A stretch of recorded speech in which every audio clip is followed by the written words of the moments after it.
चलो अब हमारे दरमियान एक बहुत ही मुअज़्ज़ज़ मेहमान, शहर जयपुर की दूसरी सबसे बड़ी मुअज़्ज़ज़ शख्सियत, जो शहर जयपुर में जब रूनुमा हुए तो ऐसा लगा कि कोई पुरानी बोतल कहीं पड़ी हुई थी और किसी ने उसको उठा करके जैसे ही खोला और उसकी ऐसी खुशबू थी कि जिस खुशबू से पूरा शहर महक उठा और मुअत्तर हो उठा। क्या बात है। और लोगों ने उस खुशबू को ऐसा चुना कि हर आदमी ये चाहता है कि वो खुशबू मेरे कपड़े पर लगी रहे और मेरे कपड़े का ख्याल रखे। क्या बात है, क्या बात। अल्लाह ताला ने उनके इखलास को और उनके लोगों में काम करने के तरीके को इतना पसंद किया कि नहीं कि सिर्फ उन्होंने इतना बड़ा कारनामा अंजाम दिया, एक ऐसी शहर की मुअज़्ज़ज़ शख्सियत को हराया और उसके बाद दोबारा मुंतखब होकर आए और आप और खासतौर पर इस इलाके में आप हज़रात की नुमाइंदगी कर रहे हैं और बेहतरीन तरीके से नुमाइंदगी कर रहे हैं।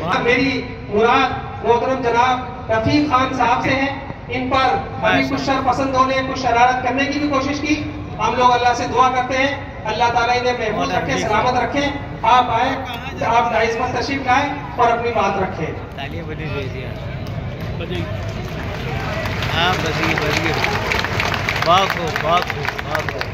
मैं मोहतरम जनाब रफीक खान साहब से पहले हमारे स्टेज पर एक मुअज़्ज़ज़ मेहमान तशरीफ लाए, मोहतरम जनाब इमरान मसूद साहब, जो मेंबर पार्लियामेंट हैं और सहारनपुर हल्के से मुंतखब होकर आए हैं। हम उनका भी सहे दिल से इस्तेकबाल करते हैं। आप हज़रात और जेपीसी के ये मेंबर भी हैं जो जॉइंट पार्लियामेंट्री कमेटी सरकार ने वक्त तरमीमी बिल के ताल्लुक से बनाई है, उसके ये मेंबर भी हैं। हम उनका दिल से इस्तेकबाल करते हैं। मोहतरम जनाब रफीक खान साहब तशरीफ लाएं और अपनी बात रखें।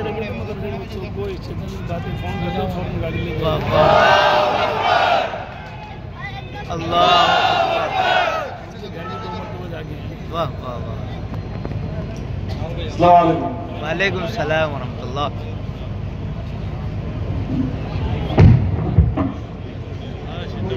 तोप चलाइएगा भाई रफीक खान के इस्तेकबाल में।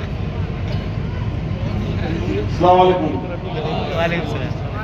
मैं यहाँ न कोई विधायक की हैसियत से और न किसी पार्टी की हैसियत से, क्या बात है, अपनी कौम के साथ और आपसे कंधा मिलाने के साथ, कंधे से कंधा जोड़ने के साथ आपके साथ उपस्थित हूं। और जिस मुद्दे पे हम इकट्ठा हुए हैं, जब उसूलों पे आंच आए तो टकराना जरूरी है। क्या बात है। जिंदा हो तो जिंदा नजर आना जरूरी है। वाह वाह वाह। और आप सबने यहाँ आकर के एक भारी भीड़ के साथ जिंदा दिली का एहसास दिलाया।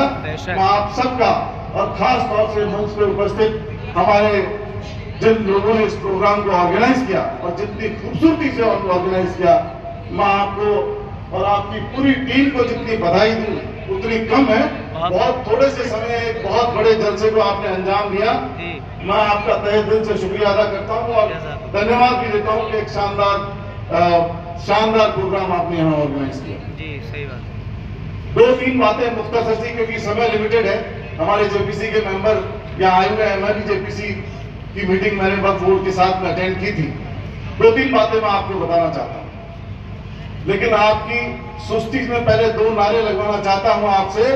इंकलाब जिंदाबाद, इंकलाब जिंदाबाद। आवाज ऐसी जाए कि दिल्ली तक पहुंचे। इंकलाब जिंदाबाद। मैं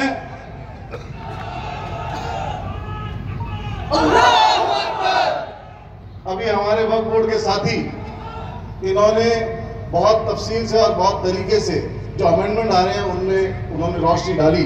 मैं उसी पे 2-3 बात आपसे करना चाहता हूँ कि हमारी जमीनें, ईदगाहों की जमीनें, मस्जिदों की जमीनें, मदरसों की जमीनें, कब्रिस्तानों की जमीनें, ये जमीनें राजा महाराजाओं के समय से, नवाबों के समय से अलग अलग समय पे डोनेट हुई, वक्फ हुई। और वक्त के साथ साथ वो जैसे ही हमें आज़ादी मिली, जब पहला सेटलमेंट हिंदुस्तान में लागू हुआ तो कब्रिस्तान की जमीन कब्रिस्तान में चढ़ गई, ईदगाह की ईदगाह में चढ़ गई, मदरसों की मदरसों में चढ़ गई, दरगाहों में चढ़ गई।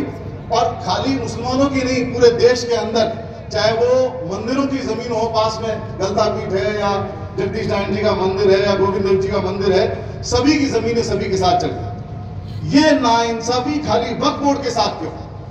मैं आपको एक बात और बताना चाहता हूं कि जब ये जमीनें हमारे नाम चढ़ी और ये अमेंडमेंट लागू होगा तो इसका क्या प्रभाव पड़ेगा हमारे ऊपर? हमसे कब्रिस्तान की जमीन के कागज मांगे जाएंगे और वो आदमी कागज मांगेगा जिनसे हम लड़ रहे हैं, वही अतिक्रमणकारी है। सरकार से हम लड़ रहे हैं, कलेक्टर से हम लड़ रहे हैं और कलेक्टर ही हमारी जमीन का फैसला देगा, ऐसा क्यों? और मैं आपको दो बात और बता देना चाहता हूं। इमरान साहब, हमारे यहाँ जयपुर में एक गलता पीठ है। गलता पीठ के अंदर बहुत सारी जमीनें, जैसी और जमीनें आई है उसमें भी आई है। और मुझे जान के बहुत ताज्जुब भी हुआ, खुशी भी हुई कि मैं जब वहां गया तो उन्होंने मेरे को बताया कि 750 बीघा जमीन गलता पीठ के नीचे अकबर ने डोनेट की, जो सवाई माधोपुर में, वो भी इसी तरह आई है। जगदीश नारायण के मंदिर में 400 बीघा जमीन औरंगजेब ने डोनेट की, वो भी इसी तरीके से आई। क्या बात? तो वक्फ बोर्ड की जमीनों में सवाल क्यों? और अगर ये बिल लागू हो जाता है तो न मस्जिदें हमारी रहेगी, न दरगाहें हमारी रहेगी, न ईदगाहें हमारी रहेगी, न कब्रिस्तान हमारे रहेगी। तो जैसे हमने सीए के समय एक विशाल एक जन जागरण का माहौल पैदा किया, मुझे खुशी है, आज उससे कम नहीं है, लेकिन वो दिन दूर नहीं है कि जब हमें इससे भी बड़ी चुनौती का सामना करना पड़े और इससे भी ज्यादा भीड़ इकट्ठी करनी पड़े। मुस्लिम शब्द की बात इन्होंने की सब, मैं और उसको थोड़ा ब्रॉड कर देता हूं। मैं मुसलमान विधायक होने की हैसियत से वक्फ बोर्ड में मेंबर हूं और सारे विधायक मिलकर इलेक्ट करते हैं एक मेंबर को। वो मेंबर इसके अंदर वक्फ बोर्ड में मेंबर आता है, कलेक्टर के यहाँ चुनाव होता है और फिर एक मेंबर आ जाता है। लेकिन मुस्लिम विधायक आता है, मुस्लिम एमपी नहीं है, तो इसके पुराना जो मुस्लिम एमपी होता है वो आ जाता है।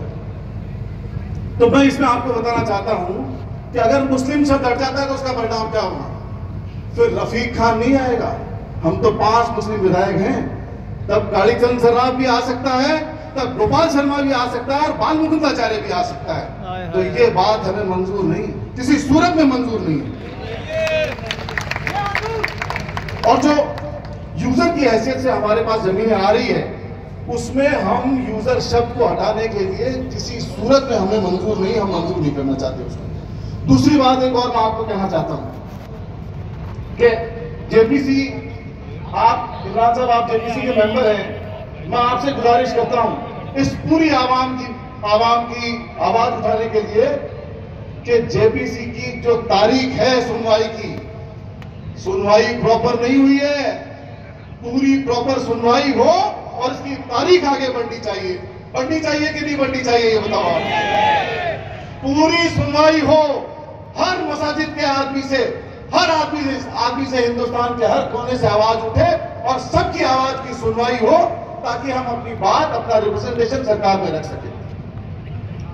एक बहुत पुराने एक शायर ने एक गजल लिखी थी और वो ऐसी गजल है जिस गजल से सरकारें बदल गई।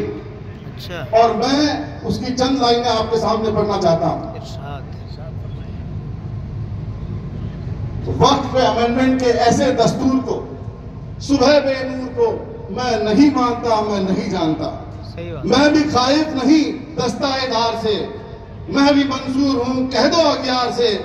क्यों डराते हो जिंदों की दीवार से, जुल्म की इस बात को, जहन की रात को मैं नहीं मानता, मैं नहीं जानता।